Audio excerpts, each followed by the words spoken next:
La Sociedad Dominica de Medios de Comunicación, Sodomco, presenta A Pensar Más con Rosa María Palacios.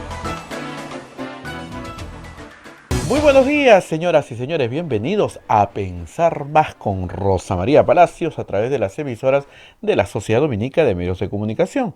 La Sociedad Dominica de Medios de Comunicación está integrada por Radio Santa Rosa en Lima en los 105.1 en la frecuencia modulada al sur de Lima y los 1500 kilociclos en todo el Perú.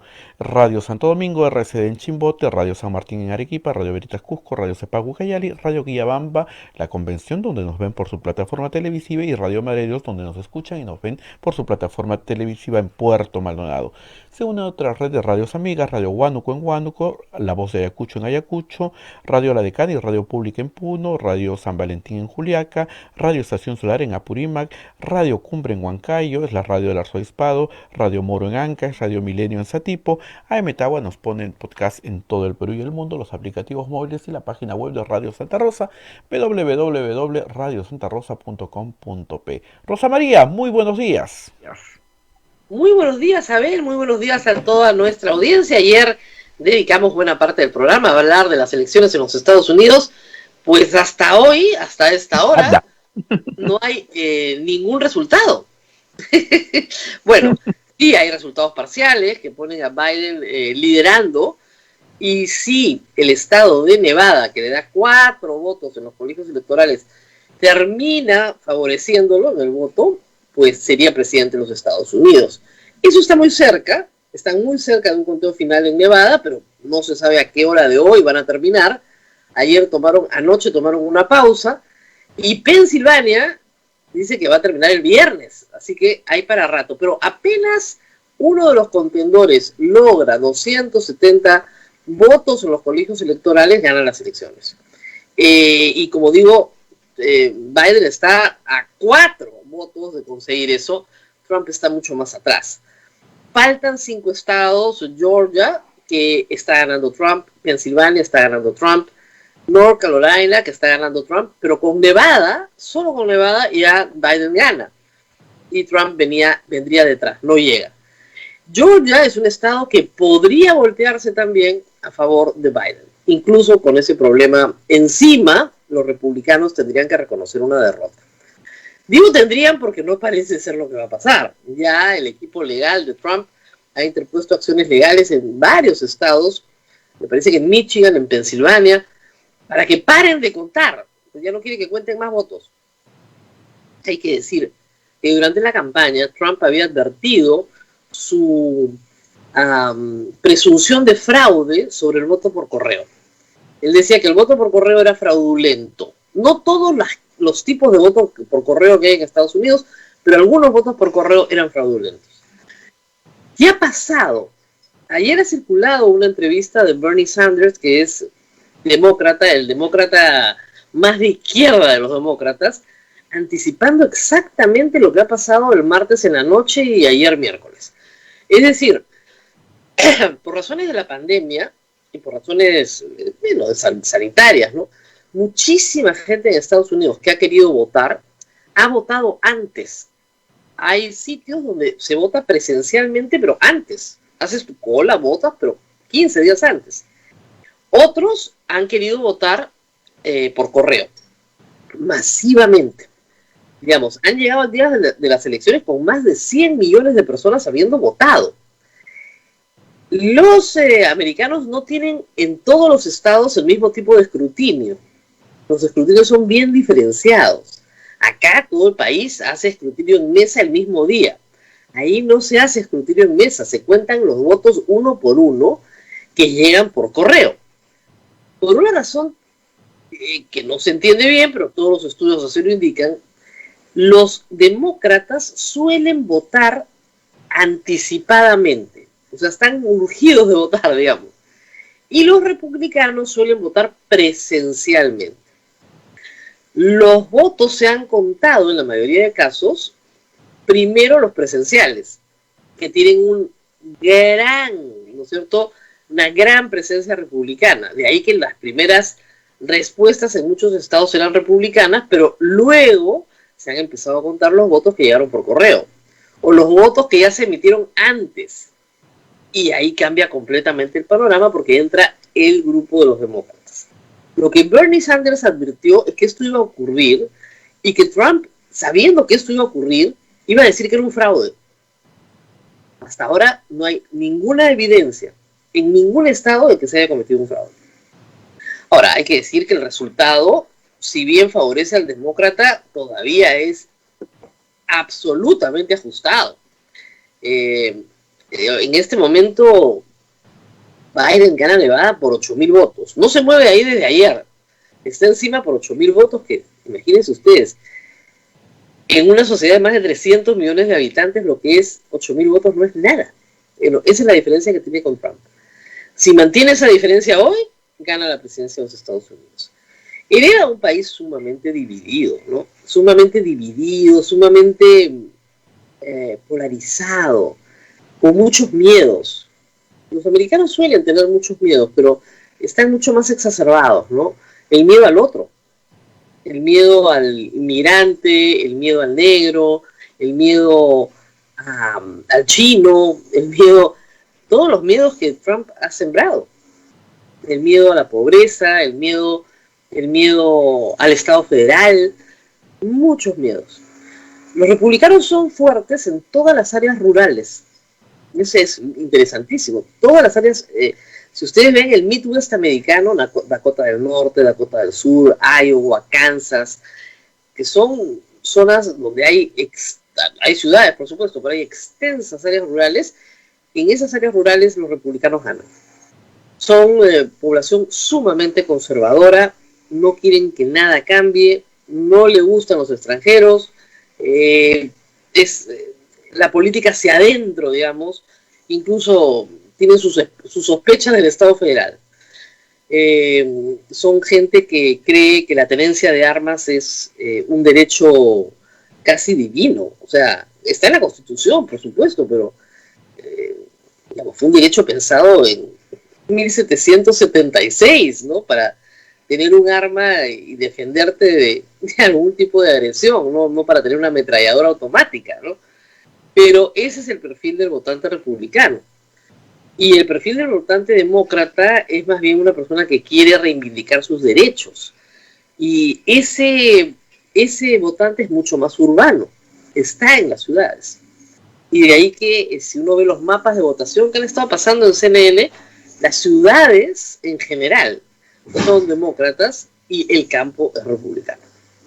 Es bastante interesante los resultados de esta elección. Difieren un poco, no mucho, pero sí un poco de los resultados de Hillary Clinton. En algunos estados, efectivamente, donde Hillary Clinton perdió, ahora gana Biden, pero hay que decir que Hillary Clinton sí ganó el voto popular. Esta vez parece que Biden sí va a ganar el voto popular. En el Senado los demócratas han recuperado algunos asientos, no les da todavía para tener mayoría en el Senado, y más bien en la Cámara de Representantes han perdido algunos asientos, pero siguen teniendo mayoría. Así que así están las cosas en Estados Unidos. Por acá, por casa, las cosas vienen un poquito más complicadas. Bueno, ayer el presidente de la República hizo una presentación al país donde dijo lo que venimos diciendo desde hace mucho tiempo, con cuadros que creo que fueron bastante contundentes. Hace 10 semanas que la epidemia viene cayendo y estamos a niveles de marzo. ¿Y eso significa que ya terminó? No, no ha terminado. El virus sigue en el Perú, no se ha ido a ninguna parte. Lo que ha terminado es su expansión comunitaria. ¿Y por qué ha terminado? Esa es la gran pregunta que el presidente no contestó ayer. Porque si tenemos la respuesta a por qué ha descendido de esta manera, podríamos tener cambios en las políticas públicas que se están teniendo frente a la población. No creo que por primera vez, pero ha sido una de las pocas veces en que el presidente agradeció a la población por su conducta. Una de las pocas veces, ¿eh? Pero claro, todos esperaban que el domingo la gente iba a correr a los cementerios y no ha sido así. Porque nadie quiere ir a una aglomeración. Sí hay gente que le gusta irse de parranda, que le gusta hacer fiestas sociales. Sí, nunca va a faltar. Que no teme los riesgos, sobre todo cuando es joven. La mayoría de la gente no ha ido al cementerio y no ha ido a aglomerarse a ninguna parte. Y si hubieran visto una aglomeración, media vuelta. Y es lo que hacemos todos actualmente. Si tú vas a un establecimiento comercial y ves que hay mucha gente, regresas en otro momento. Pero no hubo nada más que decirnos, ha bajado. Eso que ya sabemos. Pero mucha gente parece que no lo supiera. A ver, tú sabes que yo encuentro en las redes gente que quiere más epidemia, porque de esa manera hay más control, ¿no? La pregunta que yo me hago es bien sencilla. Si estamos igual que en marzo, la primera semana de marzo, ¿por qué tenemos toque de queda? ¿Qué? O sea, ¿por qué se restringen los derechos constitucionales? ¿Por qué el domingo no podemos usar un carro? ¿Por qué no podemos pisar la arena? O sea, ¿por qué los niños no pueden ser libres? ¿Por qué no comenzamos a discutir algún tipo de retorno suave a la escuela? No tiene que ser todos los días en un horario de 8 horas diarias. Puede ser 2 o 3 horas a la semana, que sería muy bueno para muchos niños. Podría ser un piloto, podrías empezar con algunos colegios. ¿Por qué no? No hay respuesta, pues. Ese es el problema. Y mientras tanto, el Congreso, en vez de estar buscando esas respuestas, está buscando vacar al presidente de la República. 2 eventos esta semana. El primero, la carta que ya contestó la señora Zoraida Ábalos diciendo, oiga, a mí no me toca decidir ante qué fiscal le toca comparecer. O sea, eso lo tiene que decidir un fiscal superior. El fiscal Chirre va a plantear una contienda de competencia frente al fiscal Juárez Atoche, así lo informó hoy día la República, señalando que en realidad el caso del presidente de la República no es un caso Lavallato, de hecho no lo es, pero tampoco es un caso Club de la Construcción, porque no hubo una cartelización de empresas para ganar estos concursos públicos, ni mucho menos. Es un caso de corrupción a nivel de gobierno regional. Y los casos de corrupción a nivel del gobierno regional se han manejado, en casi todos los casos, por fiscales anticorrupción. Esa es la argumentación del fiscal Chirre. Y por otro lado, el fiscal Juárez dice, pero los que me han dado los testimonios, me los han dado a mí, ya los tengo, no van a querer ir ante otro fiscal a repetir lo mismo. Hasta donde yo sé, lo que están buscando es su libertad. No importa cuál sea el fiscal que les tome el examen. Y no veo por qué el fiscal Chirre genera tanto celo en el equipo Lavallato cuando es el único fiscal hasta ahora en el Perú que ha conseguido una condena contra Odebrecht. El único, por la cartera Chacas. Y que consiguió una condena de 8 años para el presidente regional de Ancash, el señor Álvarez. El único fiscal que ha conseguido eso en el Perú es el fiscal Chirre. Yo no veo por qué hay tanta preocupación de que no sea imparcial si ya logró una sentencia. Es el único que ha logrado una sentencia. Ningún fiscal del equipo Lavallato ha logrado ni siquiera empezar un juicio oral. Entonces yo no veo cuál es el problema. Pero en fin, hay una contienda de competencia. Y yo te decía, yo del presidente voy a declarar un de Juárez y voy a declarar un de Chirre. Sin ningún problema. Cuando tu adversario se equivoca, nunca lo interrumpas. Después pides la nulidad, porque obviamente no te pueden investigar 2 veces por el mismo hecho. Pero el presidente quería que le dijeran a cuál. Ya, entonces ahora va a haber una contienda de competencia y le van a decir a cuál. Pero como no fue el martes a la citación con Juárez, entonces, estaba evadiendo la acción de la justicia. Francamente. Y luego, el segundo hecho importante, ya no con el proceso mismo, sino con su actuación en el Congreso, es que lo han citado para el día lunes. Y él pidió cambiar la fecha para el día viernes. No alegó ninguna razón concreta. O sea, no es que el lunes, no sé, pues tiene que atender al presidente electo de los Estados Unidos. No hay nada de eso. Pero la respuesta ha sido un unánime y contundente no del Congreso, pero un no, o sea, ni siquiera lo han visto en, digamos, no hay sesión de pleno esta semana, pero ni siquiera se ha convocado un pleno, que se podría hacer virtual, ni siquiera lo van a ver en la comisión permanente, nada. No, la mesa directiva, no. Ese no rabioso es un poco extraño, la verdad. Extraño es el pedido del presidente también, y la respuesta rabiosa también. Lo que nos permite deducir que hay un mar de fondo detrás. ¿Cuál es el rumor en Lima? El rumor, como yo te contaba, Abel, esta semana empezó desde que yo estaba en cama, la semana pasada, ¿no? Que hay un video donde el presidente de la República recibe dinero. Porque primero hay un video con Hernández. Bueno, todos los canales de televisión tienen videos donde aparece el presidente de la República con Hernández, si fueron ministros en el mismo gabinete. No, hay fotos de Vizcarra en la casa de Hernández, pero sí le ha dicho que iba a comer varias veces, que Hernández lo ha invitado con todos los ministros cuando ganaron las elecciones, y después para una reunión de trabajo, que se han reunido en su casa, que efectivamente queda en la planicie, junto al lago, etcétera, etcétera, en la Molina. Tampoco primicia, ¿no? Y después del chasco las fotos, ¿no? Parecía pues que venía el video. Y esta versión ha circulado, Abel, a tal punto que el domingo yo dije, bueno, a ver los programas políticos porque viene el video, ¿no? Una policía le dieron ningún video. 11 de la noche, ningún video. Qué fiasco, por Dios. Ahora, hay que decir, ningún canal había anunciado ningún video, ¿eh? Hay que decirlo en serio, ¿no? No pasó de ser un rumor.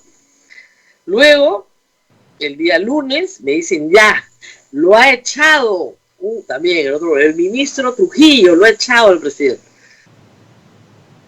Salió el ministro Trujillo a decir, discúlpenme, yo no soy delincuente y no puedo ser colaborador eficaz, porque los colaboradores eficaces tienen que reconocer su delito, yo no he cometido ningún delito.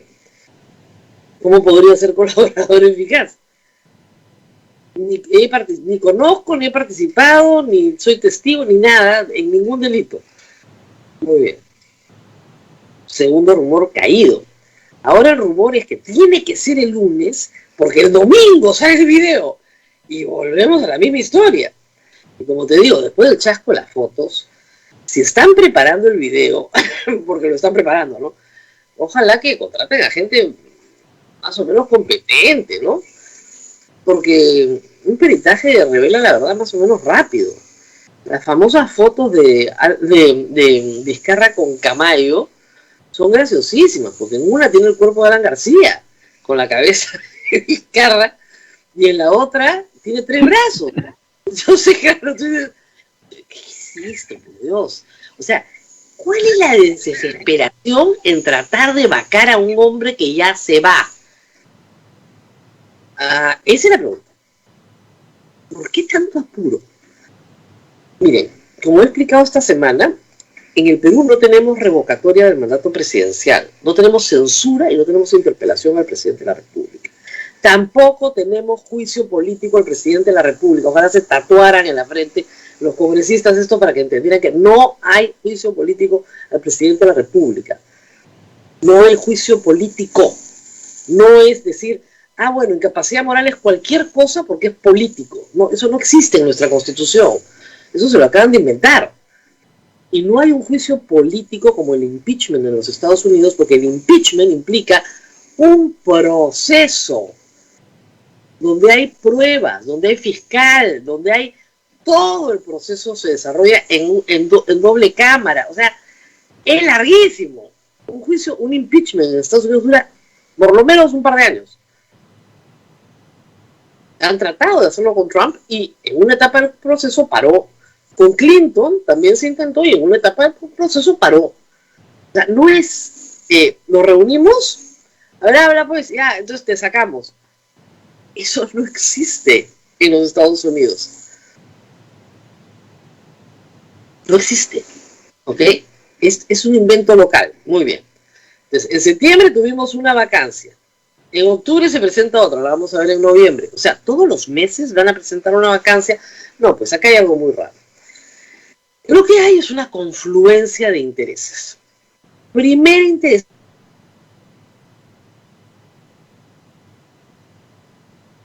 ¿Por qué Antauro Humala le quiere meter presión a Vizcarra? Porque quiere que lo indulten. Lo han castigado, lo han mandado a piedra gorda. Lo está recibiendo con de sus políticos han desfilado por el penal sin ningún problema. Muy bien. En sus labores de, ¿cómo es? De fiscalización. Penal, castigado.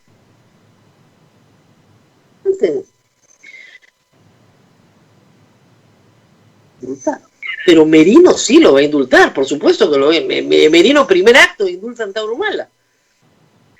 Rosa María, estamos teniendo un poquito de problemas, se está congelando la imagen a ratitos, así que estamos acá tratando de solucionar.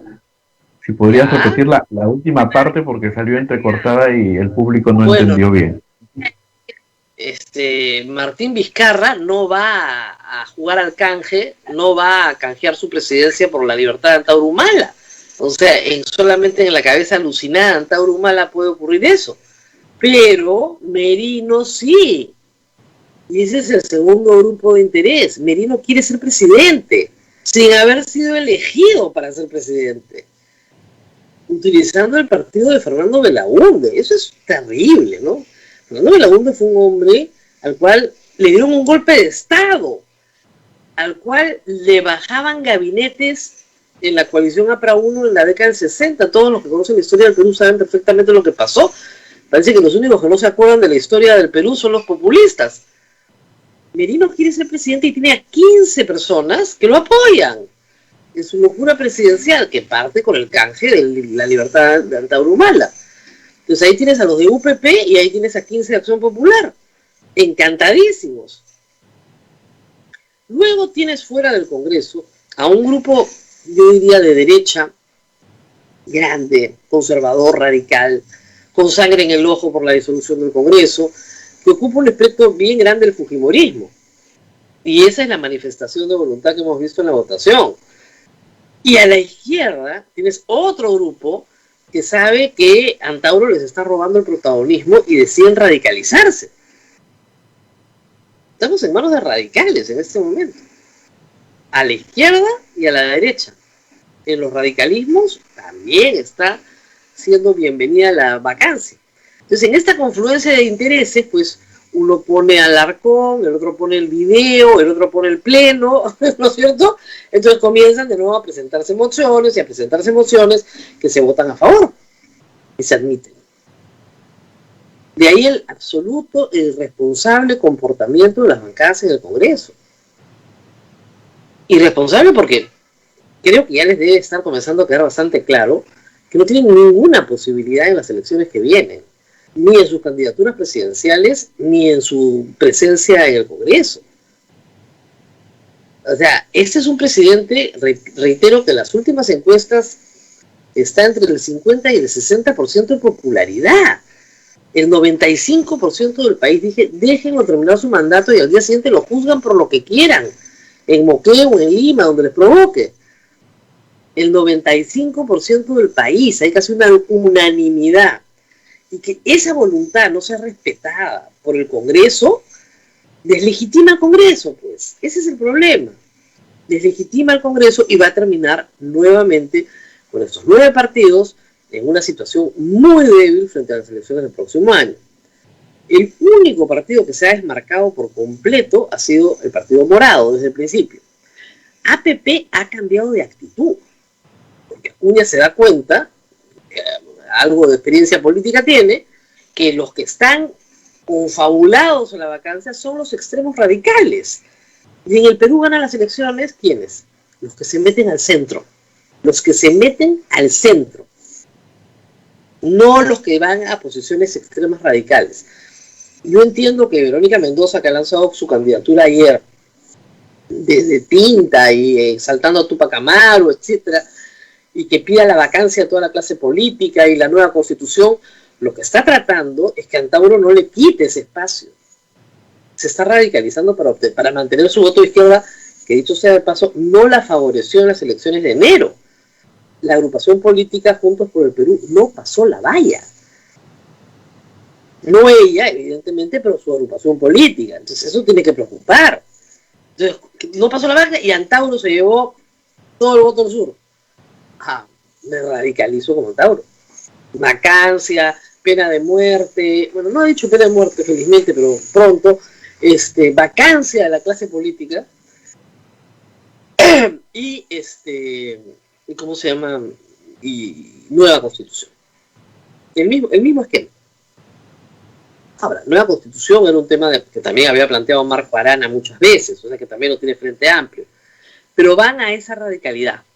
esa radicalidad les permite ocupar un espacio que les había sido arrebatado por Antauro Humala. Pero al mismo tiempo pierden toda posibilidad de pasar a segunda vuelta, porque no se están ubicando en el centro del espectro político, están jugando mal sus cartas. Keiko Fujimori, que venía jugando muy bien sus cartas, ha cometido el error garrafal de apoyar esta vacancia.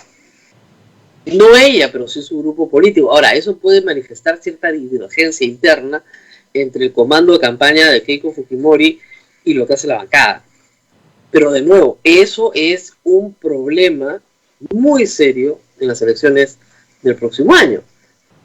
Porque lo primero que le van a preguntar a Keiko Fujimori es: ¿usted ha estado apoyando la vacancia de Vizcarra?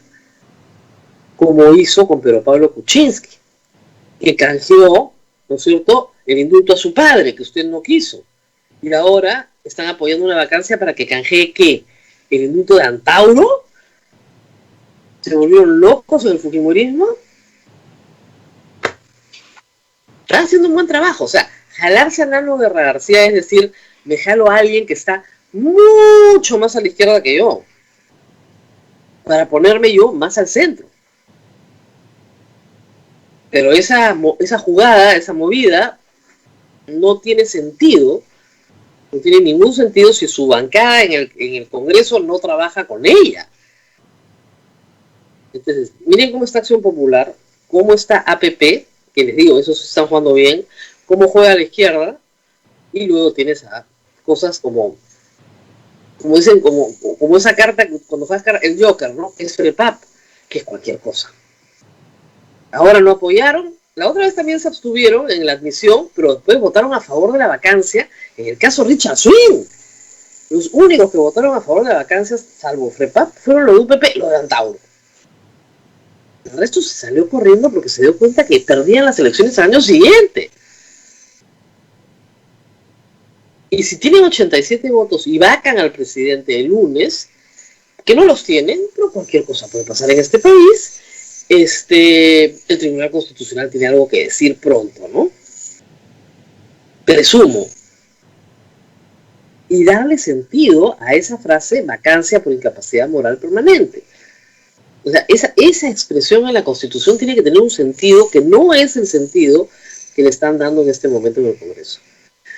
Vamos a hablar hoy día, en un ratito, con Luciano López, justamente de este tema. También le voy a preguntar sobre las elecciones a miembros del Tribunal Constitucional. Varios de los eliminados se están quejando porque no se les ha dado la oportunidad de subsanar. Pese a las protestas de Gino Costa y de Rocío Silva Santisteban, el resto del grupo decidió que no tenían oportunidad de subsanar, punto, chao. Feo, ¿eh? Porque habían cosas que sí eran subsanables, ¿no? Y te dice, si tú no permites que una persona subsane una observación que es formal, entonces pues no trajo el documento fedateado, ¿no? Entonces ya, bueno, fedatealo, ¿no?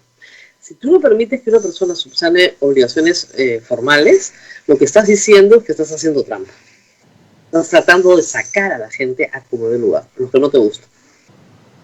Y como les reitero, la lista es francamente de muy bajo nivel. Para lo que hay de derecho constitucional en el Perú, de producción de derecho constitucional en el Perú, no es lo mejor. Muy bien, estamos con el doctor Luciano López, que ya nos está esperando. Así es, Rosa María. ¿Qué tal? Una pausita y regresamos. Vamos a hablar, por supuesto, Regresamos.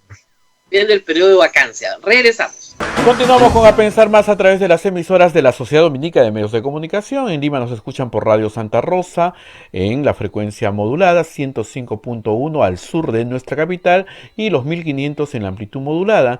Radio Santo Domingo en Chimbote, Radio San Martín en Arequipa, Radio Veritas Cusco, Radio Cepagu Cayali, Radio Quillabamba en la Convención, donde nos ven por su plataforma televisiva, Radio Madre Dios en Puerto Maldonado, donde nos escuchan y nos ven por su plataforma televisiva, Radio Huánuco en Huánuco, Radio La Voz de Ayacucho en Ayacucho, Radio La Decana y Radio Pública en Puno, Radio Moro en Ancash, Radio San Valentín en Juliaca, Radio Estación Solar en Apurímac, Radio Cumbre en Huancayo, es la radio del Arzobispado, Radio Milenio en Satipo, AM Tagua, y los podcasts que nos ponen en todo el Perú y el mundo, y además también la página web de Radio Santa Rosa,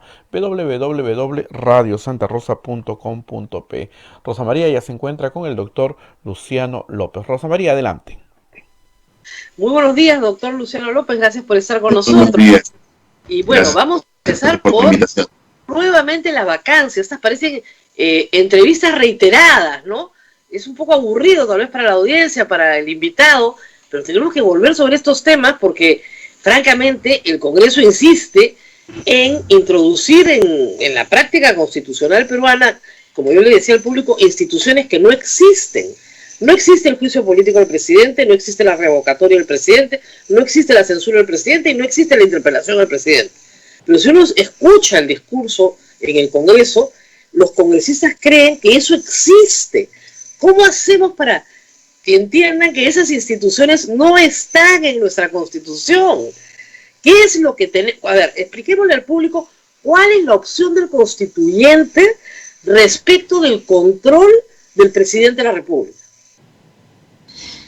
Bueno, en realidad el presidente de la República, si es que hay un momento en el que se tiene que dirigir a la representación nacional, es cada 28 de julio, ¿no? Cada 28 de julio, por mandato de la Constitución, eso sí, está sumamente claro, el presidente tiene que dirigirse dando un mensaje a la nación, porque en el caso peruano, el presidente de la República concentra lo que se llama la jefatura de Estado y la jefatura de gobierno, ¿no? En alguna oportunidad, recordarán, el presidente de la República dio una entrevista al periodista Jaime Chincha y le dijo que él era jefe de Estado, y Jaime Chincha le corrigió, le dijo, usted jefe de gobierno también, y bueno, hasta el propio presidente creo que lo tiene un poco confuso. Lo cierto es que, para que todos lo tengan claro, como él concentra las dos jefaturas, por eso es de que la responsabilidad de carácter político por la gestión la realiza un órgano, que es la presidencia del Consejo de Ministros, que tiene su jefe, su gerente general, para que la gente lo entienda, y este gerente general es el que se dirige a los representantes de los accionistas, que somos todos, que es el Congreso de la República, y él sí es el que tiene que ir a dar la cara, a él es el que lo pueden censurar, él mismo puede pedir confianza diciendo, bueno, pues me tienen confianza o me voy como gerente, ¿no? Y entonces el presidente de la República tiene que cambiar de gerente. O sea, por esas razones es que el presidente de la República, para que lo pueda entender la gente, no es interpelado, él no asume una responsabilidad política de esa naturaleza. Él, cuando se dirige a la representación nacional, que es la representante de todos nosotros que somos los accionistas de esta empresa Perú, ¿no? Es cada 28 de julio, en donde va y da un mensaje a la nación. Entonces, sí, yo he escuchado lo mismo que tú, que, por ejemplo, este fin de semana vi que un congresista de una de las bancadas decía, bueno, nosotros vamos a votar por la admisión porque queremos que el presidente venga y dé su versión y dé sus descargos. Bueno, entonces eso es una interpelación. Y entonces se está usando el mecanismo de la vacancia para interpelar al presidente. Yo como ciudadano, no sé qué piensas tú, yo como ciudadano sí estoy preocupado. Creo que el presidente tiene que dar 1001 explicaciones. O sea, pero creo que para eso hay que usar los mecanismos constitucionales que correspondan. Y es que, claro, también lo hemos hablado contigo en otras oportunidades, la Constitución del 93 pues no es una carta pues llena de virtudes, todo lo contrario. Creo que este quinquenio ha servido para demostrar que está llena de defectos. Y uno de ellos es este mecanismo de la vacancia por incapacidad moral, y también esta nebulosa un tanto que tiene el 117 de la Constitución, que habla de su propia inmunidad. Sí, es importante, Rosa María, llamar la atención de un tema que creo que es importante también que la ciudadanía lo conozca. Hay un proyecto de ley de la Defensoría del Pueblo del año 2006. Yo voy a ver si lo cuelgo en Twitter como para que la gente lo pueda conocer, porque creo que es un documento muy valioso. Es un documento que se hizo cuando la defensora del pueblo era la doctora Beatriz Merino. Ella propuso un proyecto de ley justamente para desarrollar y ordenar este tema de las inmunidades, de las inviolabilidades, de las prerrogativas que tienen los altos funcionarios, entre ellos el presidente de la República. En la exposición de motivos de ese proyecto de ley, tiene una cosa que es muy importante, una pepa, como dicen los periodistas, ¿no? La pepa que dice es la siguiente, y con la cual al menos me persuade muchísimo, estoy muy de acuerdo con ese enfoque. Dice que el artículo 117 debe leerse conjuntamente con este criterio de la acusación constitucional que tiene el presidente de la República y que durante su mandato él no puede ser acusado, salvo por unas cuestiones muy residuales que están en el 117, impedir las elecciones, el funcionamiento del jurado, etcétera. Cosas muy puntuales. Pero todo aquello que no esté allí, por ejemplo, delitos comunes o, por ejemplo, delitos cometidos antes de su mandato, él no tiene ninguna protección. Cero protección. Esa interpretación la maneja la Defensoría del Pueblo, proyecto de ley, exposición de motivos, año 2006, presentado al Congreso de la República, nunca le prestaron bola, pero como documento de trabajo, la exposición con una muy buena sustentación, es un documento público, además porque está publicado en internet, pero en todo caso a veces se pierden las cosas y voy a colocarlo para que todo el mundo lo conozca. Y eso es importante, ¿por qué? Porque los hechos que ahora están motivando esta segunda vacancia, que a mí me parecen que son graves y que tienen que ser expurgados a profundidad, versan justamente por hechos cometidos cuando el señor presidente no ejercía este cargo. Él, por consiguiente, sobre eso no tiene ninguna inmunidad. Ninguna, cero. Entonces, él puede ser profundamente investigado por la Fiscalía. Claro está que se tiene que poner de acuerdo quién es el que lo va a investigar, ¿no? Y también, hasta incluso llevando el argumento al extremo, si tiene cero inmunidad, él hasta incluso podría ser susceptible de formalización de investigación preparatoria, podría ser materia de un juzgamiento, podría ser materia incluso de ciertas limitaciones. Yo creo que por eso es que la fiscal de la Nación debe mantenerse muy cuidadosa en los pronunciamientos que da. Creo que no ha sido, menos para mí, muy positivo uno de ellos, ¿no? Doctor, pero vamos por partes. Eso es un proyecto de ley. No es la exposición de motivos, en realidad, la exposición de motivos, porque yo estoy hablando porque fue un proyecto y no llegó a buen puerto. La exposición de motivos como interpretación es un elemento muy importante porque no es de cualquiera, la Defensoría del Pueblo. Claro, ahora, eso tendría una validez, digamos, para este caso concreto, si es que el Tribunal Constitucional, en su fallo sobre la cuestión competencial, elabora a partir de esa idea. Claro, sí, podría darse, pero no sabemos por dónde está yendo el fallo, o sea, no tenemos idea. Correcto. Y ese es otro punto, Rosa María, ¿no? O sea, a diferencia de las vacancias anteriores durante la vigencia de la Constitución del 93, estamos hablando del caso Fujimori, estamos hablando de las dos vacancias del señor Pedro Pablo Kuczynski, estamos hablando de la primera vacancia del señor Vizcarra, los 4 pedidos de vacancia tramitados durante la vigencia de la Constitución 93 por esta causal, a diferencia de esas, en estos momentos esta segunda vacancia se produce en un momento en el que el asunto está judicializado. Eso, al menos a mí, me parece importante precisarlo, porque desde el momento en que está judicializado, si bien es cierto, eso no impide las competencias del Parlamento, no impide, porque no ha habido ninguna medida cautelar sobre el particular, no hay nada de eso, hasta que el tribunal no falle, ellos pueden seguir ejerciendo sus funciones. Sin embargo, sí está hoy más que nunca en tela de juicio cuáles son los límites y medidas perimétricas de la vacancia por incapacidad moral. Entonces, usarla en estos momentos, cuando se sabe que está en discusión, cuando tirios y troyanos reconocen que tiene un nivel de imprecisión bastante amplio, y que en la práctica, como acabamos de empezar en esta entrevista y que veo que coincidimos, se está usando en buena cuenta como un mecanismo de interpelación del presidente, entonces creo que esa práctica parlamentaria está siendo totalmente irregular.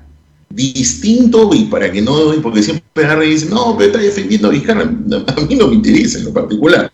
Como ciudadano me interesa que sea expurgado, pero también me interesa que las instituciones funcionen correctamente y con competencias que correspondan. Ahora, en un país donde la judicialización de la política ha sido una constante, sobre todo en los últimos 20 años, el problema de interpretar que el presidente puede ser investigado por cualquier cosa anterior a su mandato es que probablemente judicialices la política. hay un riesgo ahí. Cuando se protegió al rey, ¿no es cierto? Porque esa es la institución que estamos heredando. Cuando se protege al rey, se está protegiendo la institución de la jefatura de Estado contra toda amenaza, incluso la judicial. Esa es la idea, ¿no es cierto? Si uno dice no, ese periodo queda muy vulnerable a cualquier amenaza política. Y lamentablemente, si nosotros tuviéramos un sistema de justicia pues impecable, yo coincidiría con usted, pero lamentablemente nuestro sistema de justicia está lejos de ser inmune a la política y está muy lejos, sobre todo a nivel de fiscalías, de no ser inmune a la política. Entonces, la interpretación de usted es muy aceptable en un sistema judicial absolutamente puro y virgen, pero no tenemos ¿no cree que hay peligro en esa interpretación de politizar de judicializar la política? No niego que no exista un peligro. Lo que creo es que, en principio, como dije hace un momento, coincido primero con la posición de la Defensoría, o sea, creo que no somos los únicos que piensan esto. Sí, el informe de la Defensoría, por ejemplo, pese a que reconoce que esta es una interpretación posible, el profesor Iguiguren en su tesis doctoral, que se llama La responsabilidad del jefe de Estado, que fue publicado además en un libro muy interesante, el profesor Iguiguren también critica el informe de la Defensoría porque dice, aunque él reconoce, y es una de sus propuestas, de que el presidente tampoco puede estar sin ningún tipo de investigación si se trata de delitos graves. Lo que sí queda claro, ¿no?, al menos me parece, por las críticas o por las laxitudes y por tanto las propuestas de interpretación, es que definitivamente otra vez esta es otra fórmula que está totalmente laxa y mal diseñada porque se presta para cualquier cosa. Porque creo que sí, indudablemente lo más justo y lo más lógico sería ir hacia una reforma constitucional.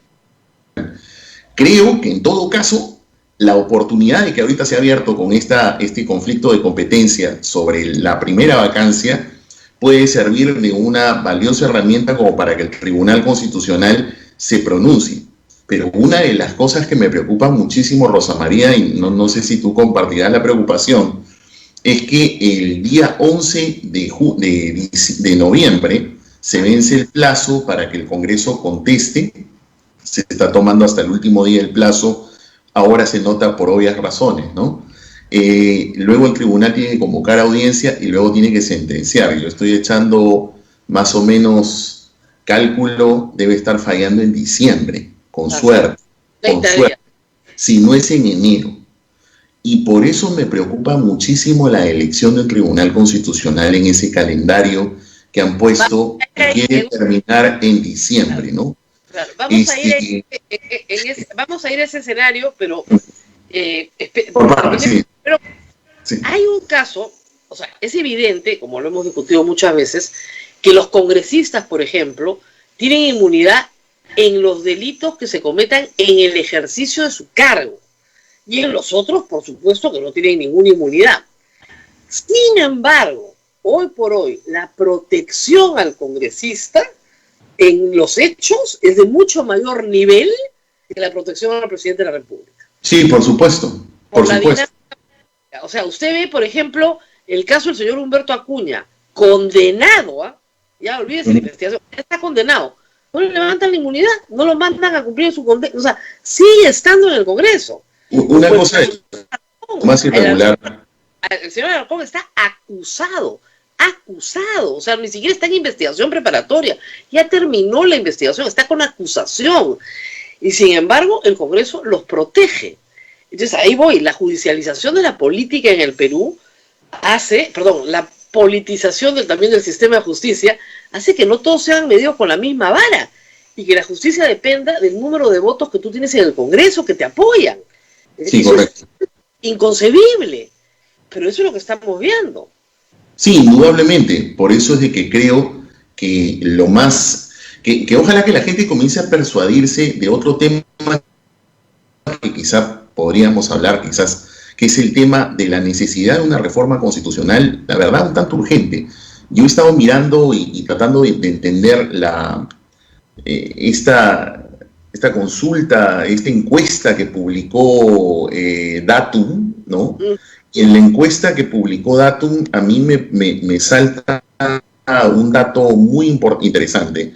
Veo que el 56% está de acuerdo con un cambio constitucional por diversas razones, pero en el 27% que esté en desacuerdo, veo que de ese 27%, 55% muestra su desacuerdo, pero por esta razón: no confío en que los congresistas puedan elaborar una mejor constitución que la que existe.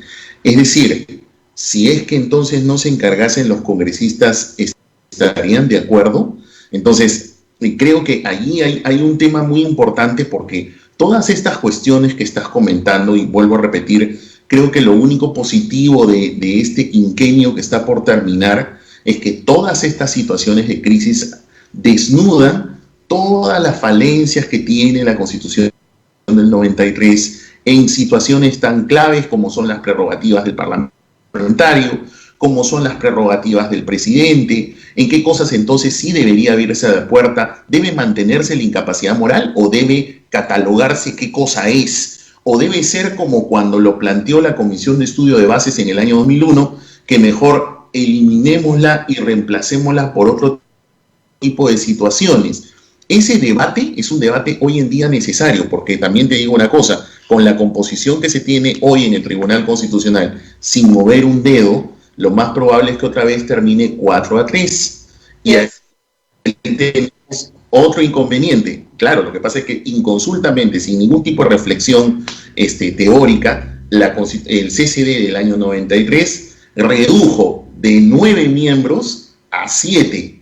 Contrario a toda la visión que se sigue en el derecho comparado, de que los tribunales constitucionales por lo menos deben tener 9 miembros. Y nosotros teníamos eso en el 79. Entonces, como ven, hay una serie de fragilidades que nos conducen, al menos en mi opinión, a una reforma constitucional en serio, pero fuera del Parlamento.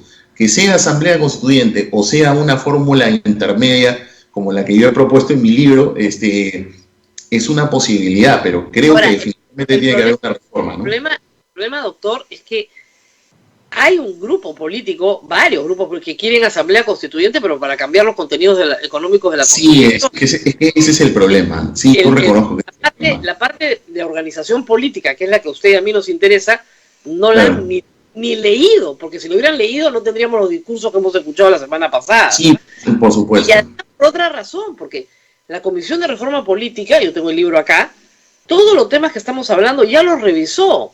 Sí, y claro. ellos proponen la eliminación de la vacancia, el derecho de veto, o sea, balancear la relación de otra manera, en otros términos. Es decir, derecho de veto, no hay vacancia, no hay censura a ministros, solamente hay censura a gabinetes, entonces cambias completamente la dinámica.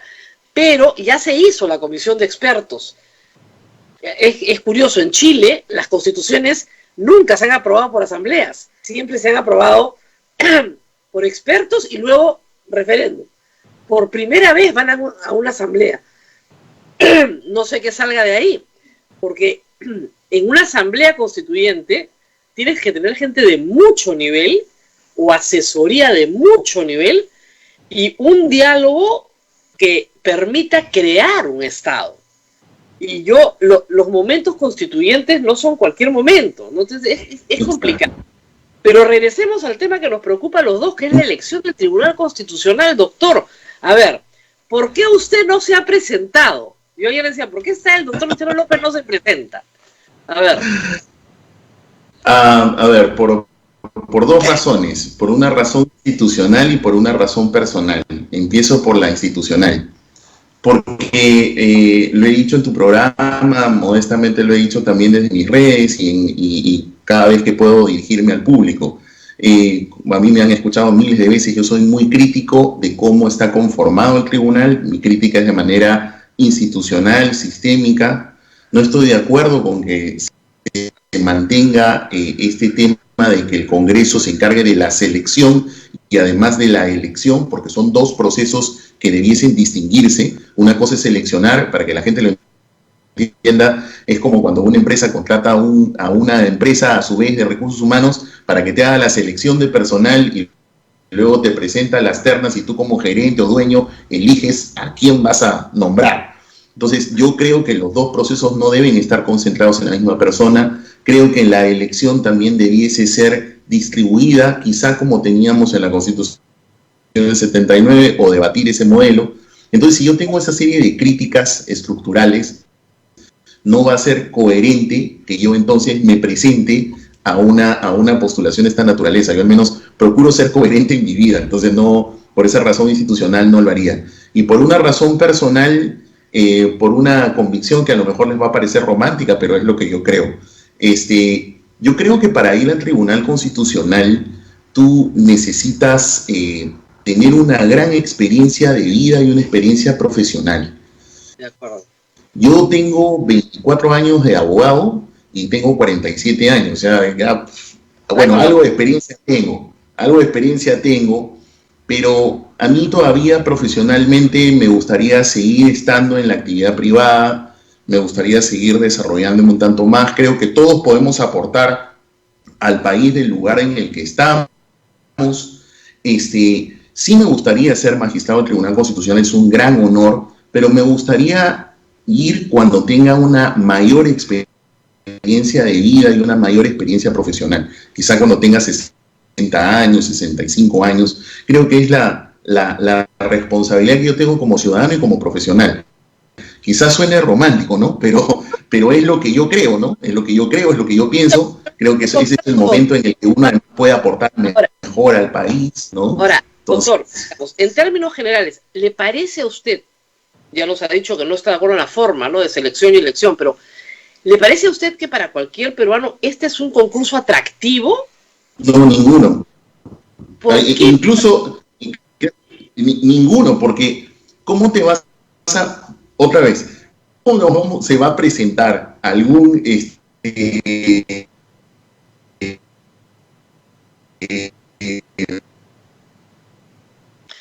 estoy perdiendo la conexión. profesional que quiere ganar por sus propios méritos, presentarse ante unas personas que en realidad ya tienen la decisión tomada? Mira, la verdad, vamos a ir de frente al grano. A mí nadie me quita en la cabeza que como son políticos, ¿no? O sea, y este modelo ha sido diseñado justamente para eso. No olvidemos que es la Constitución del 93. Fujimori la diseñó justamente para tener el poder, por favor. O sea, ¿de qué estamos hablando? Entonces, por eso es que todas las elecciones del Tribunal Constitucional siempre han sido accidentadas. Entonces, ¿cómo nos vamos a presentar ante unos parlamentarios que te van a maltratar, que te van a decir de todo? O sea, uno creo que se forma en la vida para tener una carrera exitosa, con una gran trayectoria, no para estarte maltratando. Tú no te vas a ir a exponer a un espacio de ese nivel. Y estoy más que seguro, por lo que puedo haber conversado con algunos colegas en la universidad o en el ambiente profesional, que siempre estamos conversando todos, ¿quién en su sano juicio va a ir a presentarse hasta este Parlamento? Y la verdad, ante cualquiera, ¿no? Porque hasta que no se mejore el nivel, ¿cómo así te presentas? No, la verdad que eso ni siquiera desmerece lo que es llegar a un nivel de esa envergadura como es ser magistrado del Tribunal Constitucional. Creo que definitivamente eso, hace política no lo entiende, ¿no? Hay que decir algo. Yo he visto a este Congreso, no a este, sino a todos los anteriores, despreciar candidaturas excelentes, pero excelentes candidaturas. Y claro, cuando se desprecia una candidatura excelente, de repente se obtiene el triunfo político, pero a la larga desprestigias el concurso. Y es un concurso históricamente muy desprestigiado, porque ha despreciado a gente muy valiosa, que realmente es muy buena en lo suyo. Ahora, leyendo la lista y sin decir nombres, porque no queremos ser, digamos, ofensivos, salvo 2 o 3 personas, que creo que los dos reconocemos, ¿usted conoce la producción constitucional de estos 30 candidatos que tenemos? No. No, pues. Ninguna. Por ahí uno que haya escrito un manual que es regularón nomás. Hay uno que sí tiene una muy buena producción, tiene un perfil un tanto conservador, que a mí en lo particular Preferiría a alguien neutral, ¿no? Pero al menos producción tiene, ¿no? Por ahí hay otro profesor que ha sido jefe de departamento, que también tiene ahí un cierto nivel, pero el resto para de contar. Mira, para que la gente lo pueda entender, 65 personas que se han presentado para 6 plazas de ese nivel, no sé, a mí profesionalmente me hice muchísimo de eso, ¿no? Yo vi la lista y dije, yo tengo título de abogada, tengo más de 45 años y tengo una maestría. Yo creo que me presento, ¿qué hago? O sea, si ese es el nivel, y no he producido nada en materia constitucional. De repente tengo un poquito más de criterio, ¿no? Tal vez. No, o sea, de hecho lo tienes. Eso es lo que a mí me preocupa. O sea, que cualquier persona con título de abogado y más de 45 años cree que está llamado. Y no está llamado, pues porque esta es una tarea muy compleja. Creo, y mira, otra vez, creo que la parte positiva del quinquenio que hemos tenido y que vamos a terminar puede haber mostrado a la gente por qué es tan importante tener un tribunal constitucional de gran nivel, ¿no? Porque, mira, por ejemplo, acaban de decidir este fallo que es polémico sin duda, pero que tiene que ver con el tema, con los derechos de las personas, que es el caso Ugarteche. Se va a decidir ahorita lo que acabamos de conversar, el caso de la vacancia. El Poder Judicial esta semana o la semana pasada ha decidido en contra del caso de la pastilla del día siguiente, con lo cual ese caso va a llegar al Tribunal Constitucional. Exacto, muy probablemente, ojalá que no, pero todo hace ver por lo picante del caso, el famoso caso Ana Estrada, que tiene que ver con la eutanasia. Muy probablemente el Poder Judicial no va a preferir que lo vea el Tribunal Constitucional. Entonces va a tener que llegar al Tribunal Constitucional. Entonces, este es un espacio, por eso decía, en donde los profesionales que van deben ser muy conscientes que tienen que ir a servir, que deberían, bueno, al menos como lo pienso yo, ¿no? Que deberían ir cuando ya tienen la vida lograda, ¿no? O sea, simple y llanamente para dedicar 5 años a vivir de un sueldo, ¿no? A hacer servicio en una altísima magistratura con un gran honor, cuando ya tienes que cerrar tu carrera, al menos como yo lo pienso, ¿no? Es un cargo de esa envergadura. Entonces, que se presente esto como si fueras a contratar a Beto a saber quién, 65 personas encima, en la primera bandada han volado a la mitad, que además ni siquiera respetando el tema de los documentos, ¿no? Yo he visto ayer, por ejemplo, hay un profesor que él, bueno, al menos reviste también todo el perfil, además un funcionario del Parlamento de larga data, que tiene una producción impecable y presenta sus documentos originales y a él le han dicho, no presentaste tus documentos fedateados, chao. O sea, eso es una cosa, lo que muestra la precariedad. Por eso es que yo siempre he dicho, no, el Parlamento, cuando menos, no debe encargarse del proceso de selección. Tienes que separar la elección de la elección. Por último, discutamos si es que tiene que elegir o debe elegir a algunos, pero el proceso de selección, de ninguna manera, porque esta no es la primera vez, sea por concurso o sea por invitación, el Parlamento tiene intereses políticos, todos los parlamentos lo van a tener, y no somos pues una democracia madura, no tenemos partidos políticos maduros, ni siquiera creo que podrían llamarse partidos políticos. Entonces, ¿cómo el Parlamento se va a encargar de algo tan delicado que tiene que ver con la vida de todos nosotros los ciudadanos? Eso es lo que a mí la verdad me tiene sumamente preocupado. ¿Quiénes son los que van a ir al Tribunal Constitucional y a resolver este tipo de casos, ¿no? No, y el apuro que hay en el Congreso, ¿no? Claro. Que se nota, además, un apuro casi desesperado por nombrar a patadas a un Tribunal Constitucional que sea, pues, tributario de este Congreso. ¿Para Por qué? supuesto. ¿Para qué? Además, si se van en julio, o sea, ¿para qué tendrían que ser tributarios de este Congreso? Si tuviéramos otro nivel de Congreso, eso sí, sería la ocasión en otro escenario propicia, porque justamente ya se van, no van a ser tributarios de estos grupos políticos, se van, perfecto. No habría repartija. O sea, la población se levantó contra la repartija. Uh-huh.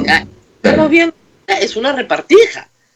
Y además, hay que decirlo, un concierto de intereses políticos muy extraños, o sea, un señor Merino que quiere ser presidente del Perú, un señor Alarcón que quiere que el presidente Vizcarra indulte a Antauro, el presidente no lo va a indultar, entonces le meten presión con la vacancia.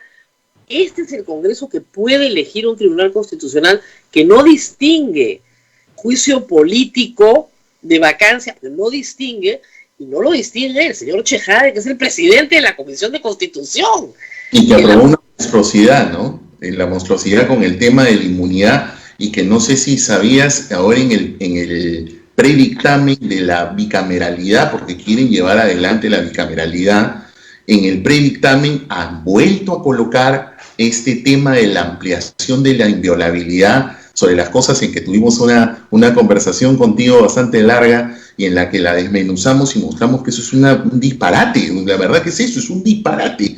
Entonces, no, es una cosa realmente monstruosa, no le cabe otro calificativo. Y muy preocupado realmente con quiénes van a ser los magistrados del Tribunal Constitucional, porque además es la segunda cámara que este país no tiene. Así es.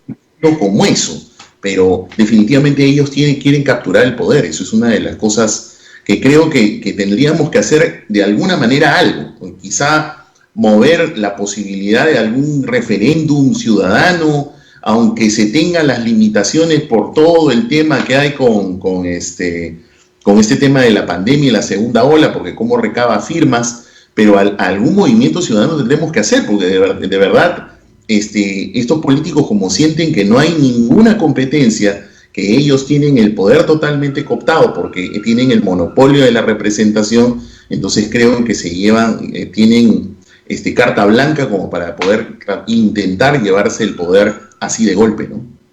Muy bien, Abel, tenemos algunas preguntas del público antes de terminar.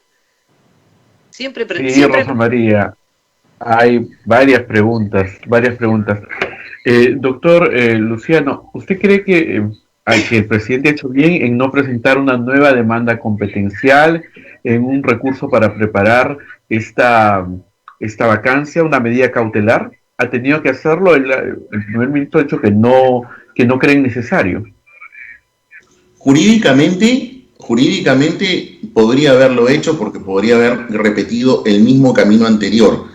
La vacancia anterior agotó sus efectos. Cuando digo que agotó sus efectos fue porque se admitió, se convocó al pleno, se debatió, se votó, culminó. Y sobre eso el tribunal ha mantenido el proceso abierto por la trascendencia que el caso tiene. Y por eso es que creo que va a ser para todos indispensable que el tribunal pueda pronunciarse. Sobre esta segunda vacancia, jurídicamente él tendría que haber hecho exactamente lo mismo.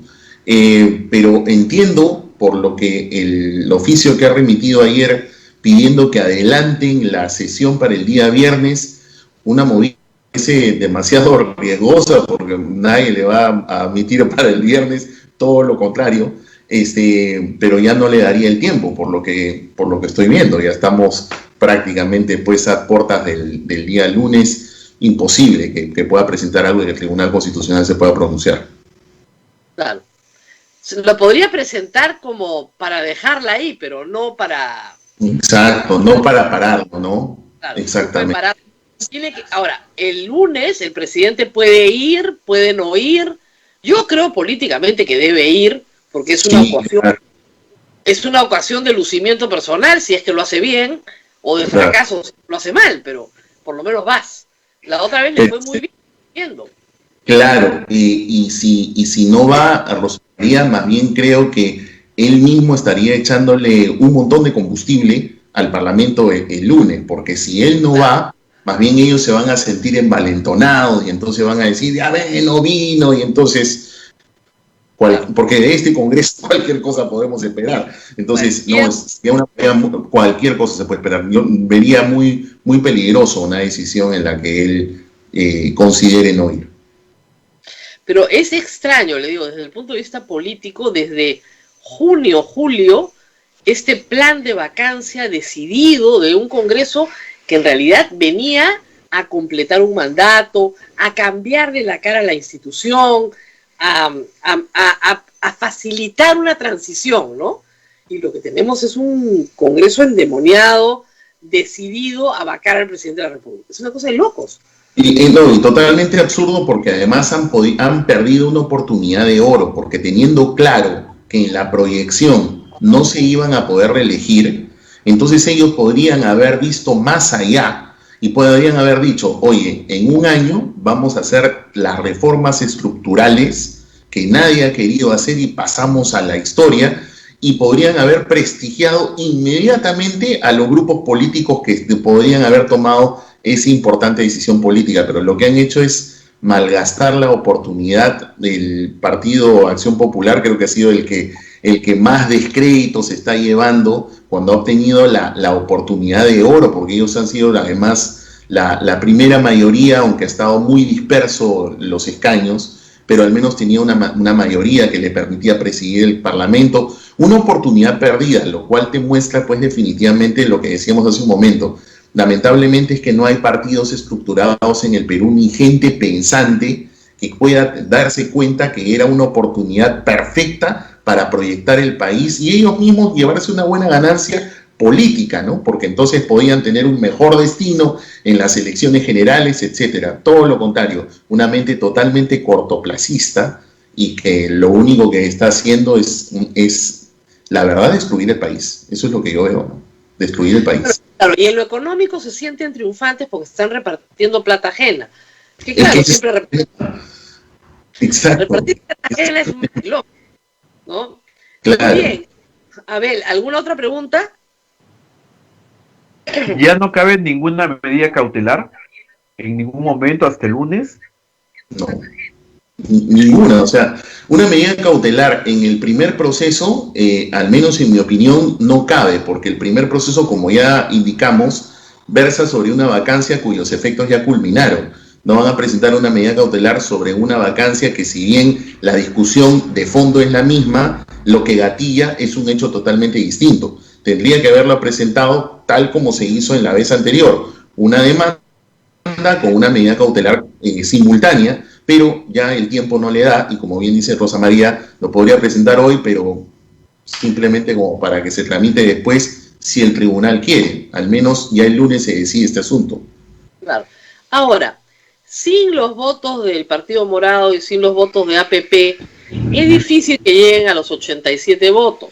Es difícil, porque además parte de la izquierda no va a votar a favor, parte de Somos Perú, o Todos Somos Perú, tampoco va a votar a favor, y Fuerza Popular parte tampoco, y no toda Acción Popular votaría a favor. Entonces, es difícil que lleguen a los 87 votos. Yo me imagino que por esa razón el presidente se ha tomado las cosas con más, con menos litigio, ¿no es cierto? Y además viendo un pronunciamiento pendiente del Tribunal Constitucional. Sí, probablemente ese puede haber sido su cálculo. Lo que me llama la atención es para qué pide que se adelante para mañana. O sea, eso es, o sea, dentro de esa perspectiva de no litigarlo, etcétera, etcétera, ¿para qué adelantarlo? O sea, más bien eso muestra, me parece, lo que genera es del otro lado es un aire de miedo, ¿no? Entonces la gente va como más envalentonada el día lunes, y otra vez, es que estamos frente a un Congreso que cualquier cosa puede pasar, porque si bien los cálculos son como tú dices, pero esa jugada del presidente es una jugada pues que se presta para ciertas suspicacias. Entonces, una mala jugada en mi opinión, ¿no? Pero bueno, ahora nada, simplemente como ciudadanos tenemos que esperar el día lunes a ver cuál es el desenlace. Pero medida cautelar y a estas alturas es medio complicado, ¿no? Ya está. Si se está confundiendo aparentemente una interpelación, porque es lo que quieren, parece hacer, y no se puede hacer una interpelación al presidente, el presidente después no puede invalidar, porque sería anticonstitucional hacer una interpelación al presidente. Sí, claro, pero lo que pasa es de que los actos del Parlamento, para que puedan ser declarados inválidos, tendrían que estar judicializados, y estas situaciones tal cual se van a dar. Incluso si el día lunes el Parlamento votase, supongamos, ojalá no suceda, pero votase una vacancia, ese acto tampoco se podría cuestionar, tendrían que judicializarlo otra vez, y mientras tanto va a regir. O sea, esa es una de las circunstancias. Por más que digamos, oye, pero mira, es inconstitucional y estaba judicializado, sí, pero hasta que no lo declare el Tribunal Constitucional, que sería el órgano competente por mandato de la Constitución, ese acto va a regir, nos guste o no. ¿Va a generar una convulsión social? Sí, claro que la va a generar, pero jurídicamente hablando, hasta que el Tribunal Constitucional no lo invalide, ese acto va a continuar rigiendo. Como sucedió en el caso de la disolución parlamentaria. El presidente tomó una decisión, se disolvió, algunos estábamos en contra, otros estábamos a favor, pero lo cierto es que hasta que el Tribunal Constitucional miró el VAR y dijo el acto es válido, punto, se zanjó la discusión y ahí nomás quedó. O sea, es como deben funcionar las instituciones, ¿no? Lastimosamente, si el Parlamento ojalá no tome una mala decisión, sus actos tendrían que ser revisados a posteriori. Mientras tanto, van a regir. Gracias. Muy bien, bueno, el presidente se puede parar y decir, por si acaso no voy a contestar ninguna pregunta, porque esto no es una interpelación. Ah, claro. Ya también depende cuál es su muñeca, ¿no? Yo no contesto preguntas porque no hay interpelación al presidente de la República y eso es inconstitucional. Si ustedes querían preguntas y respuestas, tienen que esperar que el fiscal me haga las preguntas y yo le respondo y el fiscal ya les filtra después mi testimonio, ¿no? Claro. Es lo que te pasa. Ya les filtra mi testimonio para cualquier cosita, porque esa es otra cosa que está pasando en el Perú.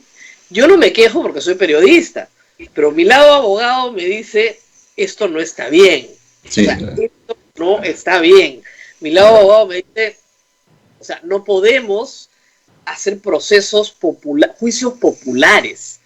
O sea, eso termina siendo lo mismo que Sendero Luminoso o el MRTA, ¿no es cierto? Es un juicio donde todos gritan, donde no hay ninguna actuación de prueba y donde alguien que grita y dice tú eres culpable, ya te condenó y listo, se acabó, ejecución en el acto, ¿no? Claro. Ese es el tema cuando tú conviertes la justicia en un juicio popular. Y lo que hemos visto en la moción de vacancia, te digo, en la admisión, parecía un juicio popular. Sí, Los juicios populares de Sendero Luminoso y el MRTA. O sea, todos gritamos, alguien dice, sí, culpable, que caiga, ¿no? Y ya está. Hemos escuchado a congresistas decir que hay colaboradores eficaces. No hay uno solo. Todos son aspirantes. El proceso no está formalizado. Ninguna colaboración ha sido aceptada y presentada a un juez. Nada de eso ha ocurrido, ¿no? Es realmente impresionante la forma en la que se judicializa la política y se politiza la justicia. Yo estoy impresionada por esa parte. Y ahí hay que decirlo, los fiscales no hacen un papel correcto cuando tiran a todos los medios de comunicación, a los que son amigos, ¿no? A nosotros no nos dan nada, pues no importa. Pero a los que son amigos les tiran las declaraciones de testigos sin mayor corroboración, pero sin mayor corroboración. Y eso es prueba plena, ¿no? Sí, pues, y genera esta inestabilidad, ¿no? Indudablemente. Y jurídicamente es inadecuado. Genera una situación de injusticia también para cualquier justiciable. O sea, cualquier persona que tiene que pasar por la justicia no se puede defender en esos términos. Es imposible la defensa en esos términos. Ya te condenaron, te juzgaron, te ejecutaron y tú ni siquiera has entrado a etapa preparatoria. De verdad. Sí, pues porque sí. Ni siquiera. Correcto. Además, dicho sea de paso, el presidente de la República, por los actos que se le puedan investigar, que son muchos y está muy bien que se investigue, como hemos dicho, no va a entrar pues a un juicio oral la próxima semana. O sea, la etapa no, para nada. Exacto. Cuando es compleja piden 36 meses el fiscal. Los fiscales de Lavallato para cualquier investigación preliminar piden 36 meses. Entonces, discúlpenme, tiene para rato. El señor Pedro Pablo Kuczynski está con arresto domiciliario. En marzo cumple 3 años de arresto domiciliario. No le han formalizado ni siquiera una acusación. No de un juicio oral. No tiene acusación y sigue metido en su casa. Y en marzo cumple 3 años.